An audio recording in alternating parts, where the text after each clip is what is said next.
Assalamualaikum warahmatullahi wabarakatuh. Nama saya Argentino 2211070. Di sini saya mewakili teman-teman saya. Pada video ini kami akan menjelaskan tentang soal yang diberikan oleh dosen untuk ujian akhir semester.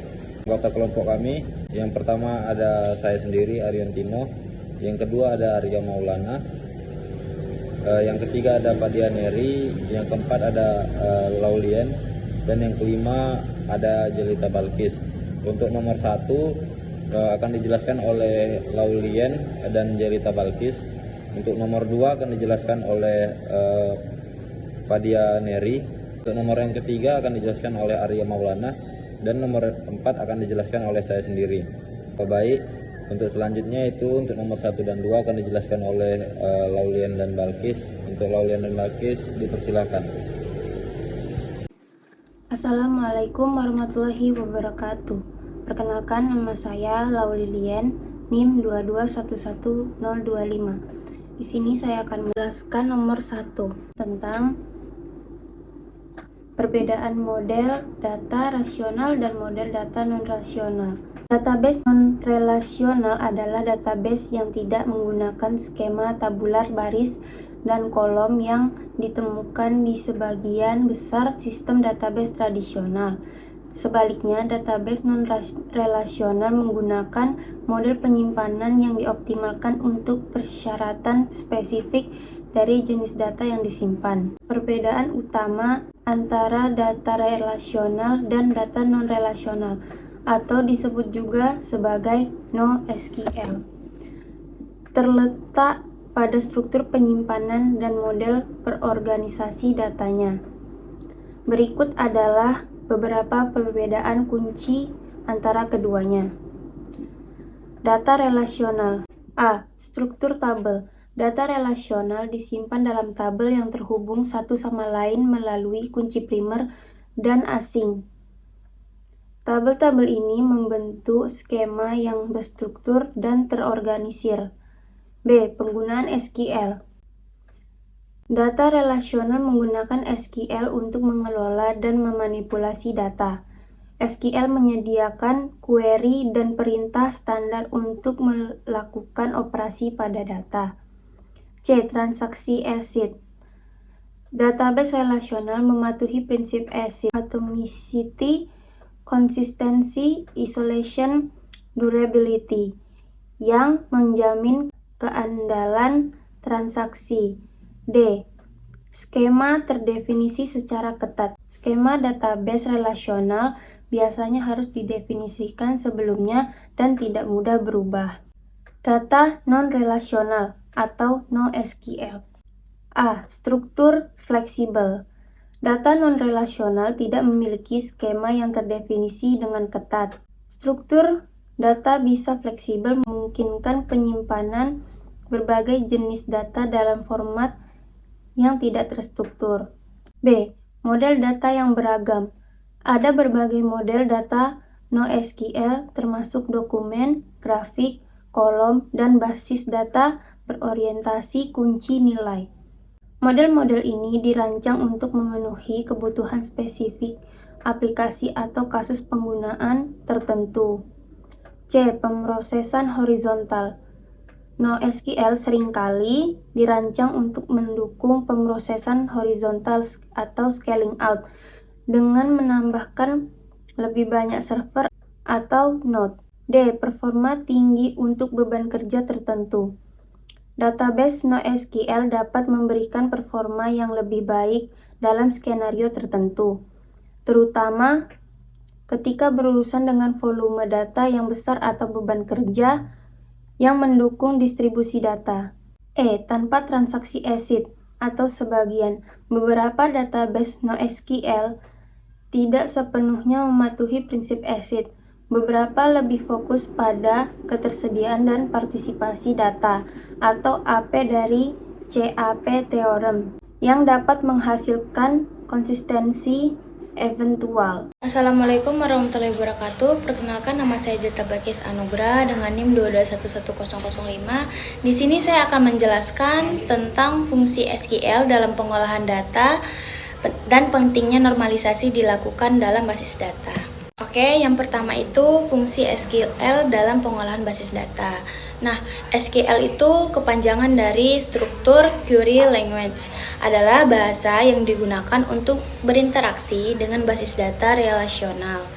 SQL ini memiliki berbagai fungsi yang memungkinkan pengguna untuk mengelola dan memanipulasi data dalam basis data. Nah, di sini kami menampilkan berikut beberapa fungsi utama SQL dalam pengolahan basis data. Yang pertama itu query data. SQL digunakan untuk mengekstrak dari tabel menggunakan perintah select. Pengguna dapat menentukan kriteria pencarian, mengurutkan hasil, dan menggabungkan data dari beberapa tabel. Nah, yang kedua, memasukkan data baru. SQL memungkinkan pengguna untuk menyisipkan data baru ke dalam tabel menggunakan perintah insert. Lalu yang ketiga, memperbarui data, di mana perintah update SQL ini memungkinkan pengguna untuk memperbarui nilai data yang sudah ada dalam tabel. Yang keempat, menghapus data. SQL memungkinkan pengguna untuk menghapus data dari tabel menggunakan perintah delete. Yang kelima, mengelola struktur tabel. SQL digunakan untuk membuat, mengubah, atau menghapus tabel dan indeks. Perintah create atau alter dan drop digunakan untuk mengelola struktur tabel. Lalu yang keenam itu mengelola kendala, constraint. SQL ini mendukung penggunaan kendala seperti kunci primer, primary key, kunci asing, foreign key, pembatas unique, dan lainnya untuk memastikan integritas data.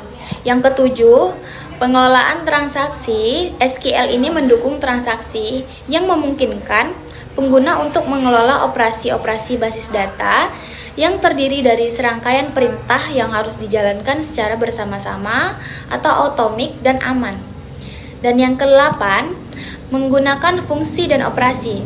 SQL ini menyediakan berbagai fungsi bawaan seperti sum, average, count, max, dan min untuk melakukan operasi perhitungan pada data. Lalu materi yang selanjutnya adalah pentingnya normalisasi dilakukan dalam basis data. Nah, normalisasi dalam basis data ini adalah proses desain yang bertujuan untuk mengurangi redundansi dan dependensi data serta meningkatkan integritas data. Proses ini penting karena membawa sejumlah manfaat dalam manajemen data, keberlanjutan sistem, dan kinerja database. Berikut ini adalah beberapa alasan mengapa normalisasi itu penting. Yang pertama, mengurangi redundansi. Normalisasi membantu menghindari redundansi data, yaitu penyimpanan data yang sama di beberapa tempat. Hal ini mengurangi risiko inkonsistensi dan memastikan bahwa informasi yang sama disimpan hanya satu kali. Lalu yang kedua, meningkatkan integritas data dengan membagi tabel besar menjadi tabel-tabel yang lebih kecil dan lebih terkait erat. Normalisasi ini meningkatkan integritas data. Ini mengurangi kemungkinan terjadinya anomali data seperti masalah dengan konsistensi dan keakuratan. Yang ketiga, mempermudah pemeliharaan dan perubahan. Struktur yang sudah dinormalisasi tadi membuat pemeliharaan dan perubahan data pada basis data menjadi lebih mudah. Jika perlu mengubah definisi suatu entitas atau hubungan, perubahan hanya perlu dilakukan pada satu tempat, bukan di beberapa tempat. Yang keempat, meminimalkan dependensi fungsional. Nah, di mana dependensi fungsional ini adalah kondisi di mana nilai di satu bagian tabel bergantung pada nilai di bagian lain. Normalisasi membantu meminimalkan dependensi fungsional sehingga jika ada perubahan pada satu atribut tidak akan merusak struktur database secara keseluruhan. Lalu selanjutnya, meningkatkan kinerja query. Normalisasi dapat meningkatkan kinerja query dalam beberapa kasus dengan mengurangi jumlah data yang perlu diambil atau diubah dalam suatu operasi. Normalisasi dapat membantu meningkatkan efisiensi query database. Lalu ada memenuhi desain database. Nah, Normalisasi sesuai dengan prinsip-prinsip desain database yang baik. Prinsip-prinsip ini dirancang untuk menghasilkan basis data yang terstruktur, konsisten, dan mudah dipahami. Dan yang terakhir, mematuhi normal form. Normalisasi membawa tabel-tabel dalam basis data ke dalam bentuk normal atau normal form. Normal form ini adalah tingkatan spesifik kebersihan dan keteraturan dalam struktur tabel yang membantu menghindari masalah dan kebingungan potensial. Nah, dengan menerapkan normalisasi tersebut, pengembangan database dapat mencapai tujuan desain yang lebih baik dengan mengoptimalkan kinerja dan meningkatkan integritas data.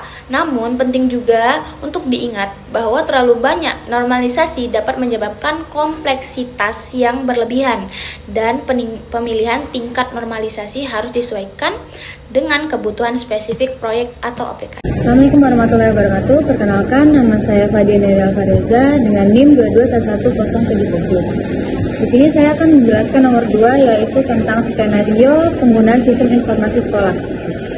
Di sini kami membuat narasi skenario penggunaan sistem informasi sekolah dengan beberapa pengguna, yaitu ada administrasi sekolah. Contohnya seperti seorang administrator sekolah login ke sistem untuk mengelola data pokok sekolah, seperti informasi kontak, daftar guru, dan jadwal pelajaran. Administrator menggunakan sistem untuk membuat dan mengelola akun pengguna bagi guru, siswa, dan staf sekolah lainnya. Sistem memungkinkan administrator untuk mengatur perizinan akses pengguna berdasarkan peran masing-masing. Di sini ada guru. Seorang guru login ke sistem untuk mengakses jadwal mengajar, daftar siswa dan informasi kurikulum. Guru dapat memasukkan rencana pelajaran, mengunggah materi ajar, dan memberikan tugas melalui platform. Selanjutnya ada siswa. Seorang siswa login ke portal siswa untuk melihat jadwal pelajaran, tugas, dan materi ajar yang diberikan oleh guru. Sistem memfasilitasi siswa untuk mengumpulkan tugas secara daring dan melihat hasil evaluasi secara langsung.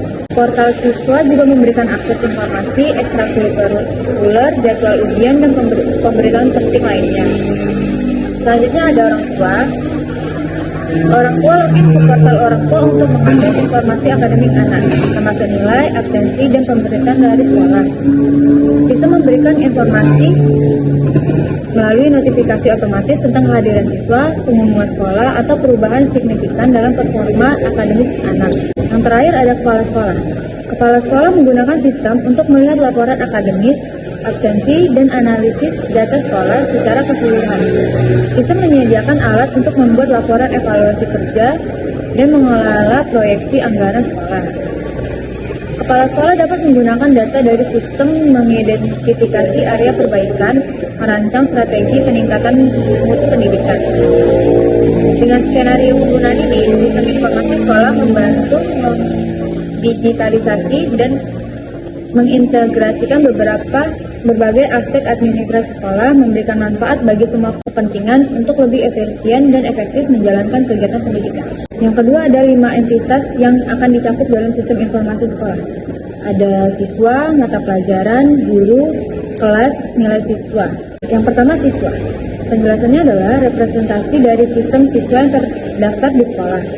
Menyimpan informasi seperti nama, nomor induk siswa, alamat, tanggal lahir, dan kelas yang diikuti. Data ini digunakan untuk melacak kehadiran, kinerja akademis, dan informasi pribadi siswa. Yang kedua, ada mata pelajaran. Mata pelajaran menggambarkan setiap yang diajarkan di sekolah. Menyimpan informasi seperti nama mata pelajaran, tingkat kelas yang mempelajarinya, dan nama guru pengajar. Data ini digunakan untuk mengelola kurikulum, penjadwalan pelajaran, dan pelacakan kinerja akademis siswa dalam setiap mata pelajaran. Yang ketiga ada guru. Guru mewakili setiap guru di sekolah. Menyimpan informasi seperti nama, nomor pegawai, yang pengajaran, dan informasi kontak. Data ini digunakan untuk mengelola informasi staf pengajar, jadwal mengajar, dan evaluasi kinerja kerja. Yang keempat itu ada kelas. Kelas mempresentasikan setiap kelas atau ruang kelas di sekolah. Menyimpan informasi seperti nama kelas, tingkat kelas, daftar siswa yang terdaftar, dan jadwal pelajaran. Data ini digunakan untuk mengelola ruang kelas, penjadwalan, dan pemantulan kehadiran siswa. Dan yang terakhir di sini ada nilai siswa. Nilai siswa mempresentasikan nilai akademis yang diperoleh oleh setiap siswa dalam setiap mata pelajaran. Assalamualaikum warahmatullahi wabarakatuh. Perkenalkan, nama saya Arya Maulana dengan NIM 2211013. Di sini saya akan menjelaskan daftar atribut setiap entitas sistem informasi sekolahan dan tipe datanya. Entitas-entitas di sekolah dapat memiliki atribut yang berbeda tergantung pada kebutuhan sistem atau basis data yang digunakan. Berikut adalah atribut untuk 5 entitas yang digunakan dalam sistem informasi sekolahan. Yang pertama adalah siswa. Di siswa itu ada nomor induk, nama, jenis kelamin, alamat, dan kelas yang masing-masing tipe datanya adalah string. Yang kedua ada guru, sama dengan nama, nomor induk pegawai, mata pelajaran yang diajarkan, dan jenis kelamin. Di mata pelajaran yang diajarkan itu tipe datanya array of strings. Lanjut ke mata pelajaran. Mata pelajaran, di situ ada nama mata pelajaran dan kode mata pelajaran. Tipe data yang digunakan masih string atau integer. Selanjutnya ada kelas, di situ ada nama kelas dan wali kelas. Untuk wali kelas, tipe datanya string, bisa berupa nomor induk guru. Yang terakhir adalah nilai. Di nilai ini ada 4 atribut, yaitu ID nilai, nomor induk siswa, kode mata pelajaran, dan yang terakhir nilai itu sendiri. Untuk dinilai itu tipe datanya bukan string tetapi float atau numerik karena dia berkaitan dengan angka. Selanjutnya adalah primary key atau origin key untuk sistem informasi data sekolahan. Yang pertama ada entitas, primary key-nya adalah ID underscore siswa. Yang kedua adalah guru, primary key-nya NIP. Yang ketiga adalah entitas kelas, primary key-nya adalah ID kelas, origin key-nya adalah wali kelas.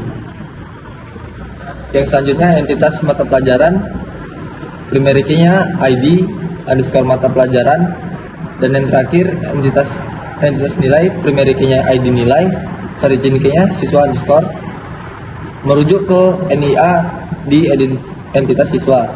Kode mata pelajaran merujuk ke mata pelajaran di entitas mata pelajaran. Guru underscore ID yang merujuk ke ID guru di entitas guru.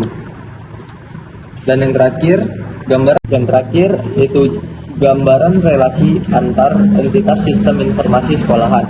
Relasi antar entitas yang ada di dalam sistem informasi sekolahan adalah sebagai berikut, yaitu setiap siswa terdaftar dalam satu kelas. Hubungan ini dapat dipresentasikan dengan kunci asing kelas underscore ID di entitas siswa yang merujuk ke ID underscore kelas di entitas kelas. Selanjutnya, setiap kelas memiliki satu grup yang bertindak sebagai wali kelas atau guru. Hubungan ini dapat dipresentasikan dengan kunci asing wali kelas underscore ID di entitas kelas yang merujuk ke ID underscore guru di entitas guru. Dan yang terakhir, setiap nilai yang diberikan oleh guru untuk suatu mata pelajaran diberikan kepada siswa, yang hubungan ini dapat dipresentasikan dengan kunci asing siswa underscore ID di entitas nilai yang merujuk ke ID underscore siswa di entitas siswa, serta kunci asing guru underscore ID dan mata pelajaran underscore ID yang merujuk ke ID underscore guru dan ID underscore mata pelajaran di entitas guru dan mata pelajaran. Baik, saya Arya Tino, tim saya 2211070. Di sini saya akan menjelaskan tempat untuk implementasinya sesuai dengan data informasi yang kami pilih. Data informasi yang kami pilih yaitu yang tadi dijelaskan yang sebelumnya, yaitu data informasi sekolahan. Itu yang A, membuat tabel sesuai dengan entitas yang telah diidentifikasi, dan yang B, perintah SQL untuk mengisi tabel. Di sini kami telah menyiapkan screenshot yang telah saya buat. Yang pertama yaitu screenshot untuk create table untuk siswa. Untuk data siswa ada nomor induk siswa menggunakan primary key, dia pakai INT. Yang kedua ada nama, pakai varchar 50. Terus ada jenis kelamin varchar 10, alamat varchar 15. Untuk kelas dia menggunakan varchar 10. Untuk mengisi datanya di situ kita bisa mengetikkan codingnya yaitu insert info siswa. kita buka kurung, NIS, nama, koma, jenis kelamin, koma, alamat, koma, kelas, kita tutup kurung, terus values. Terus kita isi datanya sesuai yang telah kita buat di atas tadi yang di dalam kurung. Contohnya ini ada untuk data Ilham, dan nomor induk siswa Ilham ada 112, namanya M Ilham, jenis kelaminnya laki-laki, beralamat Batu Ampar, dan dia berada di kelas 12A. Yang kedua ada create table untuk guru, data untuk guru ada nomor induk pegawai pakai INT, terus kita pakai primary key untuk menguncinya. Yang kedua ada nama, varcharnya kita pakai varchar 50, nama kita pakai varchar 50, mata pelajaran kita pakai varchar 50 juga, jenis kelamin kita pakai varchar 20. Terus untuk mengisi datanya insert info guru, sama kita buka kurung, kita isi data yang telah kita buat di create table tadi, terus kita isi datanya. Contohnya di situ ada data guru 201 atas nama Ibu Roza. Dia mengajar pelajaran matematika dan jenis kelaminnya perempuan. Yang ketiga ada create table untuk kelas. Untuk kelas kita pakai primary key-nya di kelas, varcharnya 10. Jurusannya kita pakai varchar 50, wali kelas kita pakai INT, terus foreign key untuk mengizinkan data tersebut sama. Data di wali kelas ini sama dengan data guru yang data NIP yang berada di tabel guru. Untuk mengisi datanya sama juga seperti di atas. Terus contohnya ini ada dari kelas 12A. Jurusannya di situ jurusan IPA. Terus ada wali kelasnya kita tadi pakai NIP yaitu 201. Terus yang selanjutnya ada untuk mata pelajaran, kode mata pelajaran kita pakai INT, kita pakai primary key untuk menguncinya. Yang kedua ada mata pelajaran, kita pakai varchar 50. Untuk mengisi datanya sama seperti di atas juga. Contoh kode mata pelajarannya 1 matematika, 2 bahasa Inggris, 3 kimia, sesuai data yang ada. Selanjutnya ada untuk tabel nilai. Kita di tabel nilai ada ID nilai, nomor induk siswa, kode mata pelajaran, dan nilai. Primary key-nya kita pakai di ID nilai, kita pakai INT juga. Di NIS kode mata pelajaran dan nilai kita pakai NIS juga. Terus kita pakai foreign key di nomor induk siswa, referensi siswa ini juga pada nomor induk siswa yang berada di tabel nilai boleh sama dengan nomor induk siswa yang berada di tabel siswa tadi. Untuk foreign key-nya kita pakai terus kita pakai foreign key mata pelajaran juga, referensi mata pelajaran, kode mata pelajaran. Berarti kode mata pelajaran yang berada di tabel nilai ini boleh sama dengan kode mata pelajaran yang ada di tabel mata pelajaran. Sama cara mengisi datanya juga sama seperti di atas. Insert info nilai, kita buka kurung, create table data di atas, terus values, terus kita isi datanya. Contoh itu ada ID nilai 1001. Terus ini untuk nomor induk siswa 102. Contoh seperti di atas tadi, misalnya nomor induk siswanya tadi Aldo misalnya 102. Di sini kita tulis 102, ini untuk kode nilai Aldo. Terus ada kode mata pelajarannya, ini sama seperti yang ini. Ini gunanya kita pakai foreign key tadi. Jadi nomor induk siswa dan kode mata pelajaran ini boleh sama dengan tabel yang sebelumnya tadi. Terus yang C yaitu query SQL untuk mengubah data. Kita di sini akan memberikan contoh untuk mengubah data siswa, dengan NIS 102 yang sebelumnya tinggal di bengkong. Terus kita akan mengubahnya dengan data alamat yang berada di baloi. Jadi kita bisa update siswa, set alamat sama dengan petik baloi, ini untuk mengubah data barunya baloi. Terus koma kelas sama dengan petik 10A. Terus where nomor induk siswa atau NIS sama dengan 102. Maka di situ data akan berubah. Yang sebelumnya tinggal di bengkong akan berubah beralamat tinggal di baloi. Yang D, query SQL untuk menghapus data. Cara menghapus data yang kami contohkan ini, yang pertama kita akan mengubah data bernama Fahmi Contoh misalnya Fahmi pindah sekolah, jadi kita akan menghapuskan data Fahmi di data sekolah yang berada di data ini. Jadi di sini telah dijelaskan dikarenakan NIS dalam tabel nilai menggunakan foreign key, dia berhubungan dengan di tabel nilai menghapus data Fahmi di nilai dulu untuk menghapus data Fahmi di tabel siswa. Jadi kita akan menghapus data Fahmi di tabel nilai dengan cara delete from nilai where kita ketik nomor induk siswanya sama dengan 139. Terus data Fahmi telah terhapus di data nilai, maka kita akan melakukan penghapusan data Fahmi di tabel siswa. Cara menghapusnya sama juga, kita ketik delete from siswa where nomor induk siswa, maka data Fahmi akan terhapus untuk di tabel siswa. Untuk yang E, contoh 15 query SQL dengan menggunakan where, group by, join, maksimal dan minimal. Yang pertama kita akan menampilkan data siswa yang berada di kelas 12A dengan menggunakan clause where. Untuk query-nya kita select bintang from siswa where kelas sama dengan petik 1, kita tulis 12A, kita tutup petiknya, maka di sini akan memunculkan data nama siswa yang berada di kelas 12A. Yang kedua, menampilkan data siswa yang nilainya lebih besar dari nilai 90 dengan menggunakan clause where. Untuk query-nya, select bintang from nilai where nilai lebih besar 90. Maka di sini akan keluar data-data siswa yang nilainya lebih besar dari 90 seperti data tersebut. Ini ada nomor induk siswa, kode mata pelajarannya 8, dia memiliki nilai 95. Untuk yang ketiga, menghitung jumlah siswa yang berada di setiap kelas dengan menggunakan clause group by. Di sini untuk query-nya select kelas count buka kurung bintang tutup kurung as jumlah siswa from siswa group by kelas.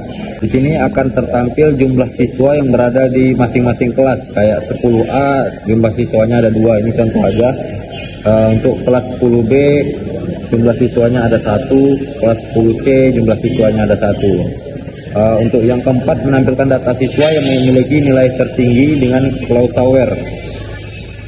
Di sini kita bisa tulis query-nya select bintang from siswa where nomor induk siswa atau NIS sama dengan, kita buka kurung, select nomor induk siswa from nilai order by nilai dash limit 1.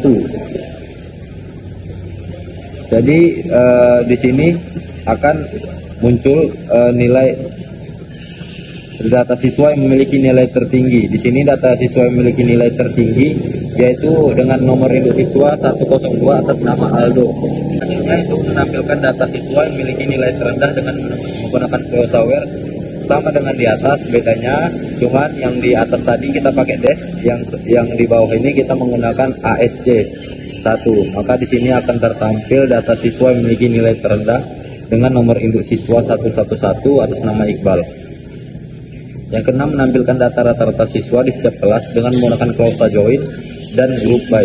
Untuk menampilkan data rata-rata siswa di setiap kelas, kita menggunakan query select kelas APG buka kurung nilai tutup kurung rata underscore nilai from nilai join siswa on nilai titik nomor induk siswa atau NIS sama dengan siswa titik nomor induk siswa, terus kita group by kelas, baru kita koma 2. Nah, di sini akan menampilkan rata-rata dari seluruh nilai yang berada di masing-masing kelas, kayak 10A di sini ada rata-rata nilainya yaitu 82,2727, yang 10B ada 80,9091 dan seterusnya. Untuk nomor 7, menampilkan data nilai siswa yang memiliki nilai di atas rata-rata pada setiap kelas dengan menggunakan clause join group by. Di sini ada select siswa bintang AVG nilai titik nilai AS rata-rata nilai from siswa join nilai on siswa NIS sama dengan nilai titik NIS group by siswa titik nomor induk siswa kita menggunakan having di sini untuk rata nilai. Terus lebih besar select AVG nilai from nilai. Maka di sini akan menampilkan data siswa yang memiliki nilai di atas rata-rata. Seperti ada Aldo, nilai rata-rata tertingginya itu 84. Nah, Aldo paling rata-rata nilainya paling tinggi tadi 84 sesuai dengan yang di atas tadi ya. Ini tadi sekarang ini nilai Aldo juga berada di posisi paling atas. Yang untuk yang ke-8 menampilkan data jumlah siswa pada setiap kelas menggunakan Clauseware. Di sini kita menggunakan select kelas code bintang as jumlah siswa from siswa grup by kelas. Maka di sini akan muncul data siswa yang berada di setiap kelas. Untuk yang 9 menampilkan data rata nilai dengan nilai siswa yang memiliki nilai di bawah 83 dengan klausa join, group by dan having. Untuk codingnya kita menggunakan select siswa bintang AVG nilai dot nilai AS rata-rata from siswa, terus join nilai on siswa dot nomor induk siswa, terus nilai dot nomor induk siswa group by siswa titik nomor induk siswa having rata nilai lebih kecil dari 83. Maka di sini menampilkan data-data nilai siswa yang berada di bawah 83. Untuk yang ke-10 menampilkan data guru yang mengajar matematika dengan menggunakan Clauseware, join dan having. Nah, di sini kita ketik query-nya select guru mata pelajaran count buka kurung guru dot nip tutup kurung as jumlah guru from guru where guru mata pelajaran sama dengan kita buka petik tutup petik matematika group by guru mata pelajaran having count buka kurung group dot nip dikecil 1. Maka di sini akan menampilkan jumlah guru yang mengajar mata pelajaran matematika. Yang 11 menampilkan data siswa yang memiliki nilai maksimum dengan menggunakan klausa maksimal dan group by. Sini kita akan menampilkan data siswa yang memiliki nilai maksimum dengan coding select nomor induk siswa AVG nilai AS rata-rata maksimal buka kurung nilai AS nilai maksimum from nilai group by nomor induk siswa. Maka di sini akan menampilkan data siswa yang memiliki nilai maksimum. Untuk yang ke-12 yaitu menampilkan data siswa yang memiliki nilai maksimum dengan menggunakan klausa minimal dan group by. Untuk codingnya sendiri kita menggunakan select NIS AVG nilai AS rata-rata minimal kita buka kurung tutup kurung nilai AS nilai maksimum from nilai group by NIS. Sorry, ini minimum.